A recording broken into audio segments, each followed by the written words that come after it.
Hello and welcome to the CDO Magazine interview series.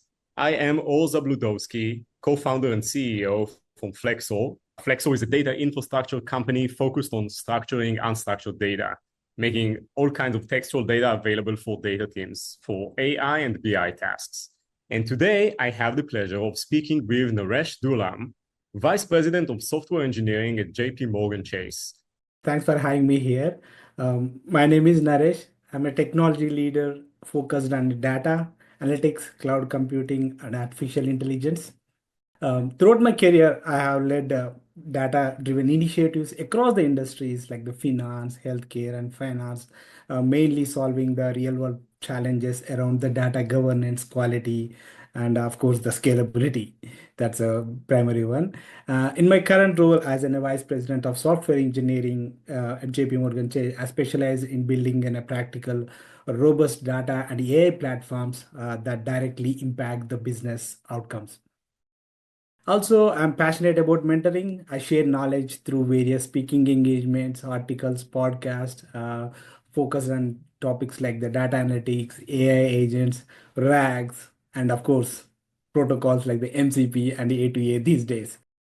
Thank you so much, Naresh. And today we're going to cover a very important topic that is rising and you're working on intensely, which is how we unlock value from unstructured data in financial services. So we're going to touch different aspects of it. We're going to talk about data quality, architecture, and how to maintain governance. And let's kick off with the first question. Our first topic is going to be the hidden cost of AI. And when I say cost, I don't necessarily mean dollar value, but the impact and implications of working with AI. And the first topic is why data quality comes first and why it matters. Yeah. So everyone is excited about AI models, but what really makes or breaks them is the data that fits them. Naresh, where do you see enterprises struggling the most when it comes to data readiness for AI? Yeah, so I think we have a name for it, like the shiny object syndrome, right? People will say, I hear a lot. It was there long time. It was there with any technology. When coming back to the AI, the enterprises primarily struggling with these fragmented data silos, and of course, the inconsistency in the data quality is the major issue for any enterprise. So many companies are, as they are excited about any new technology, like they are excited about deploying these AI products into their business, but they are underestimating the foundational work they needed, such as data cleaning or contextual alignment. And of course, the governance structures is very, very important. Often I see the different teams managing their own data sets without unified standards. And of course, this results into the discrepancies or inefficiency in the process. So without addressing these foundational issues first, I think the enterprises risking putting their AI models in the productions. And of course, that leads to the unreliable results and misleading the insight. And of course, it leads to the ultimate leading to the skepticism about this AI around the stakeholders, right? So they think that, okay, is it really going to work or not? So, or else we go back to the legacy, the way, old way, classic way of doing that. So I think that's some data quality is the main struggle I see with the enterprises struggling at this moment today, even with the advanced AI models capabilities available out there. Yeah, I agree 100%. When stakeholders expect AI to perform perfectly, and turns out that these AI models are not informed with the right data from the business, they're surprised to see the AI making up things and not bringing precise results. So it has the data availability side and the data quality side. And I am curious, Naresh, as far as you can share from your experience advising to companies and working on different projects, where you saw the incidents where low quality data or missing context, which is putting the right data but in the wrong, like wider context, derailing AI projects, and what were the implications? Oh, absolutely. I do frequently see these one, but I would I maybe I can tell the first AI project that I see that I recall from a telecom industry. What they have done is like they have deployed an AI-driven customer churn prediction solution. And initially, the excitement was high, but soon after the deployment, severe inaccuracies emerged out of those deployments. So, upon investigating, we discovered that the model was trained on inadequately clean data. And the data quality is like it has a duplicates, and some of the data is like outdated subscription details of the users. That's crazy. And then additionally, there was very key important information like those provide the context to your model, like the recent changes in the network happened in those areas were missing in the data that model was trained on. And also the regional customer issues, like each region has a specific kind of issues, those are addressed by the team, so those kind of data is also missing. So basically the context around this model training, the data required to provide the more context is missing in the data that is trained for the models. And of course this oversight caused incorrect churn predictions. And of course the incorrect churn prediction means misleading the ineffective marketing campaigns, like you are going for a different customer supposed to go to a different customer. And these are and of course this again lead to the customer dissatisfaction is the one thing we observed a lot. And ultimately the initiative was paused for several months to rectify these foundational data issues. uh, so what I'm trying to say that this clearly highlighting the how essential is the clean and context-rich data, even you have the most powerful models out there available. And you see that these reasoning models, multi-models, everything is coming. But if you don't have the right data to train these models, then your AI initiative is going to be not successful. That's something I can recall from my experience in deploying this AI into the productions. Yes, I think that if a company didn't try to do churn prediction on clean data and then apply it to production, it probably didn't do data so far. Yeah. And well, we are going to talk about MCP later on, but I do want to pivot to something that we mentioned in the preparation call. I'll just give some context, and I'd love to share you to share your insights on working with unstructured data to feed large language models, which is somewhat different than working with traditional tabular data for churn prediction. So I'll give two examples just to give the context. When we talk about building a chatbot that is fed by company documents, two things can happen that are, at least in our opinion, data quality related and not that well known. First one is about context that you mentioned earlier.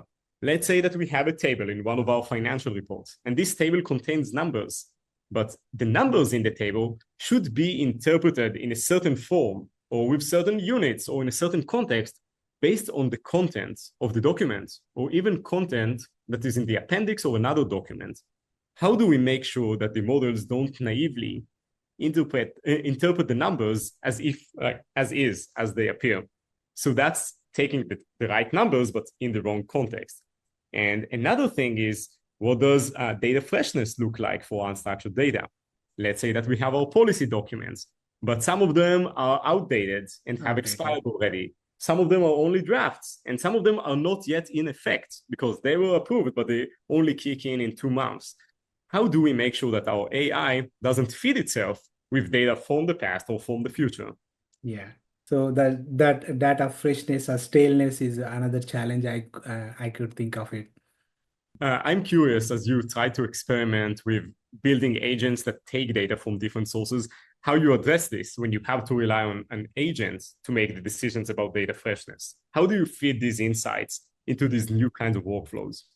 This data freshness, right? So maybe I can tell that data freshness is like there is a we maintain a very rich metadata about this data that we are maintaining. So maintaining like, okay, this data is valid for this specific time to this specific time because these regulation rules are keep on changing, right? So having that kind of information, storing that enhanced metadata will help you to have the right data available to your model. That is something we can do that.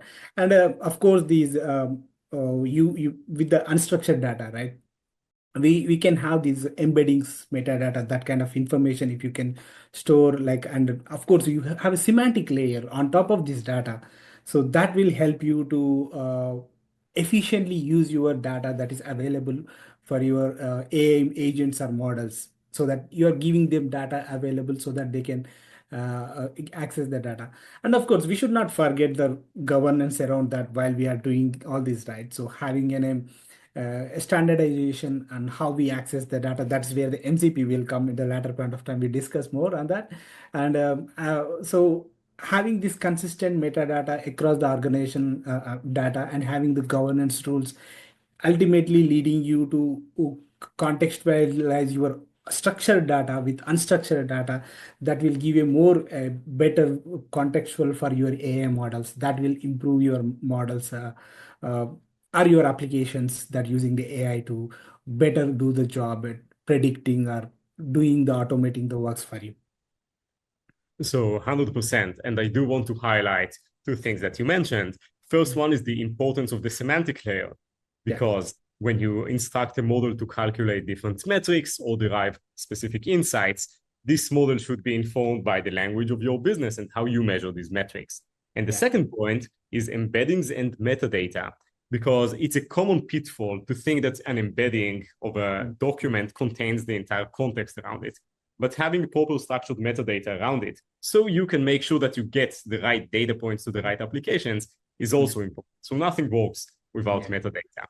Okay. And maybe as a closing quote for this first topic about data quality, how should data leaders rethink the approach to unlocking value from unstructured data when it comes to data quality? They have these vast amounts of PDFs and emails and correspondences and notes. So how do they get started? Oh, yeah. So this is something I'm currently working very closely on, one of the initiative with unstructured data with structured data. So I would think like data leaders must shift from their view of seeing this unstructured data as an isolated asset, and toward treating as it should be part of the holistic your data ecosystems. And of course, traditionally, we saw that this unstructured data, because of the various regions like the text, images, or videos, have never been utilized, or maybe the underutilized are treated superficially if they have to do that one because of the maybe the various technological advancement. That may be the other reason we did not use them. But with the given advancements in the technology slow, you need to look for these advanced techniques like the embeddings that we mentioned, like the vector databases, at metadata enrichment that we discussed few minutes back, and enriching the building in a semantic context layer so that the data can be understood by the everybody. So building the semantic layer will help us to contextualize your data very effectively. And leaders and again the governance frameworks to ensuring the standardization across the different like both structured and unstructured data, to have a consistently feed them to these models. If the models also needed a certain way to feed them the model, certain way consistently to give the model data, right? So the governance will help us to make that consistency. And of course, leveraging these unstructured data for the contextualization, integrating with our structured data, that where we have the actual power, where we are business process related information, we are storing it, right? So this basically the combining this unstructured data with structured data will amplify your AI's contextual information. So that will help you to unlock the value of both the structured as well as the unstructured data. And of course, if you see that one in the last few years, I mean, in my observation, in the last 3, 4, 5 years, you see that a lot of vector database solutions are coming up. And of course, a lot of players in the MySQL, they are trying to play them as a vector database. They are adding inside their existing as a single ecosystems where they can have the both structured and unstructured data. And I have a very big vendor. I'm working with them very closely. I know that how they are trying to build, and of course, they are making a very good product out of it, and they are making and the leverage the both the structured and unstructured data in one single place, not go to the multiple places and multiple technologies. Yeah. So clearly, I couldn't agree more as the company structuring the unstructured to make structured and unstructured speak the same language. Um, I think that your point about being able to query them in the same place, being able to put them in the context of one another is impactful.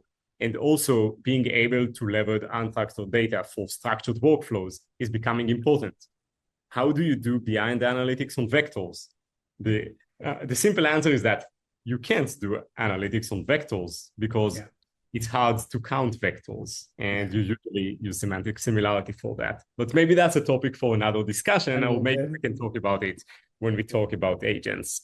So I think that the bottom line is that your AI is only as smart as the data you provide it with. And if you want it to be business savvy, you have to teach it to be business savvy.